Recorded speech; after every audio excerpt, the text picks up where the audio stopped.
Yeah, basically Newform Energy looks at the relationships between different renewable energy technologies and how by combining them you can get more out of them. So the core technology that we introduced into the UK is PBT, which raises various challenges which along the way we've overcome. So I'll come into that.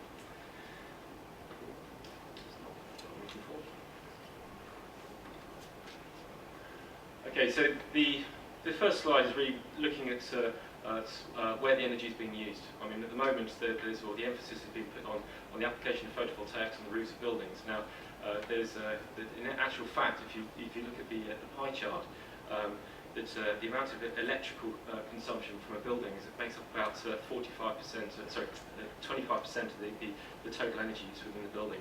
And actually 4 kilowatts or 3 kilowatts of PV on the roof of a building is actually displacing about 12% of the household's CO2.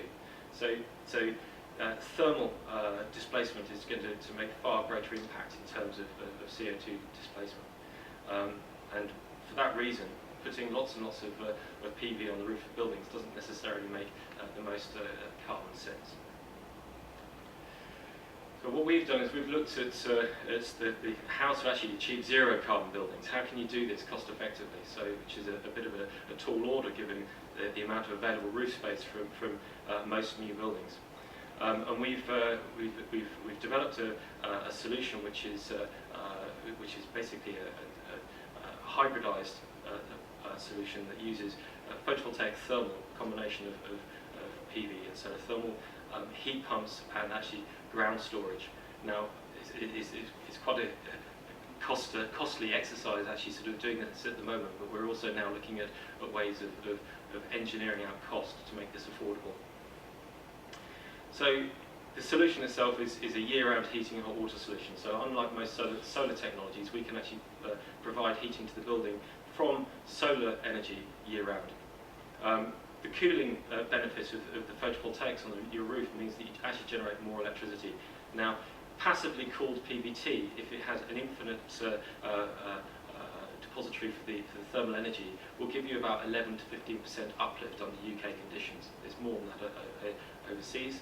But with the introduction of a heat pump into that, you're actually able to further cool the PV cells and increase the electrical yield of the PBT up to about 25%. We've developed a heat pump technology it incorporates into this system, which basically is able to accept higher grade thermal energy. So most ground source and air source heat pumps basically can only go up to about 22 degrees centigrade. We can actually take energy up to 35 degrees centigrade. And actually, if you're looking at the overall coefficient of performance of the heat pumps in this sort of relationship, you're able to get COPs of 4 and above from the heat pump, and actually system COPs taking into consideration solar thermal of above 5. So it's far more carbon efficient than gas by an order of magnitude. Obviously, because of that, we're displacing vast amounts of CO2 and able to be able to produce zero carbon buildings, and we've actually got examples of those today.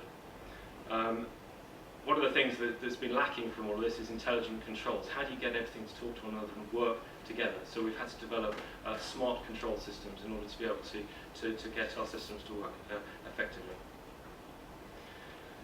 This is a circuit diagram, basically, of the hybrid solar solution. I've broken these down into two areas. So number one, which is basically the PV production and the thermal production, is the first thing we'll talk about. Number two is the heat pump and the relationship that has on the overall system. Number three is the ground loops and how the panels on the roof actually improve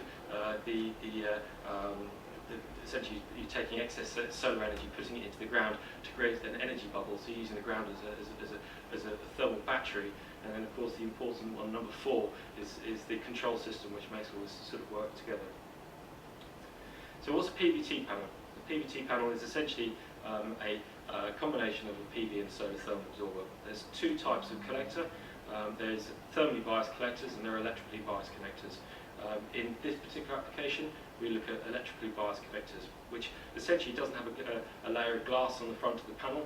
It is a PV module which is direct laminated to a high efficiency thermal collector underneath it.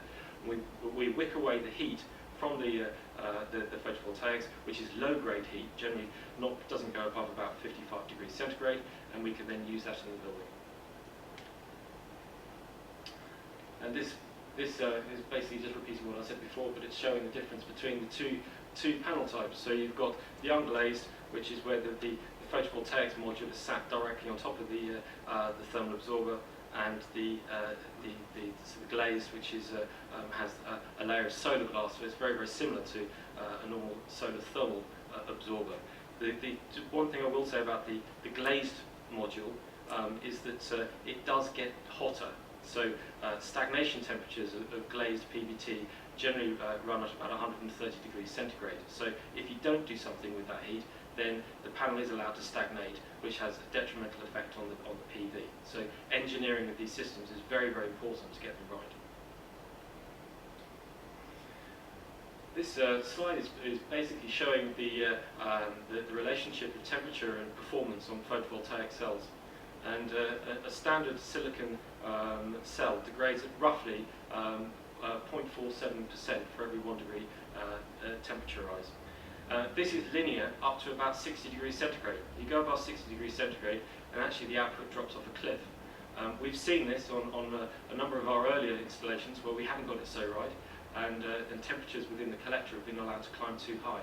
And you get an output curve over the course of a year which looks something like an M. So the shoulder months, they perform very well where they're using the heat within the building, and then when they're not using the heat within the building, it drops right off. And it's actually quite marked what happens at 65 degrees centigrade. So all of the PV manufacturers will tell you that it's linear, but it's not. This is essentially showing the differences between PV and PBT in various environments in the field. So, as you can see, in-roof PV collectors, because they don't have any airflow around them, they're allowed to get quite hot, and in so doing, their output is quite compromised. If you put the PV collector on top of the roof, on top of a black roof particularly, then because you have airflow around them, they're allowed to cool down. And actually, in the field, where you've got air is allowed to circulate all around them, then you're generally going to get the best performance out of PV modules. PBT, if it's correctly engineered, you can keep, with a passive PBT system, you keep the temperature of the PV at about 55 degrees centigrade, and you're able to, say, achieve about 10 to 15% additional output from the PV. Now, if you mechanically cool that photovoltaics, you can significantly increase the output. In fact, if you can hold the PV temperature at 25 degrees centigrade, which is the essentially you can maintain peak output from the photovoltaic cells. Similar thing happens actually with the relationship on the thermal side as well. By keeping a panel thermal absorber cool, you can generate more kilowatt hours. So there's a relationship between kilowatts and heat, and they're not the same thing. So actually by reducing the collector temperature, you can get more energy from the collector. And this graph is actually a graph of a standard unglazed PBT collector, which we use with the hybrid solar solution.